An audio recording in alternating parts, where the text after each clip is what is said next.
किसी ने जरदारी ऑप्टिकल की दुकान की ऐनक पहनी हुई है, किसी ने आले शरीफ की अकीदत और मोहब्बत की ऐनक पहनी हुई है, किसी ने मौलवी फजल रहमान की मोहब्बत और अकीदत की ऐनक पहनी हुई है। मैं हैरान हूँ ये लोग किस तरीके से तबसरे कर रहे हैं परसों से, अफरादी कुव्वत के हवाले से, गैदरिंग के हवाले से।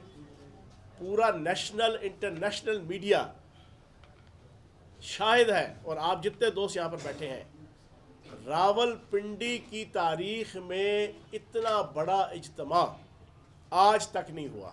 अब जब पंजाब की और KPK की असम्बलियाँ तोड़ने का ऐलान किया है तो इनके पेटों पे मरोड़ उठ गए हैं। अब ये कहते हैं कि आप असम्बलियाँ क्यों तोड़ रहे हैं, आपका राइट ही नहीं है, आपका कॉन्स्टिट्यूशनल राइट नहीं है, आपका आइनी राइट नहीं है, आपका कानूनी हक नहीं है, आप पार्लिमानी सियासत से भाग रहे हैं, आप पार्लिमानी जमहूरियत से भाग रहे हैं। तो ये जो यू टर्न इस वक्त PDM ले रही है, ये पूरी पाकिस्तानी कौम देख रही है, और कुछ मीडिया चैनल सुबह से लेकर शाम तक इनकी मुनाफिकत को बेनकाब कर रहे हैं। जैसे ही खान साहब ने ऐलान किया, अगले 5 मिनटों के अंदर चौधरी परवेज़ लाई साहब का बयान आ गया था और मोनस लाई साहब का, कि पंजाब हुकूमत इमरान खान साहब की इमानत है।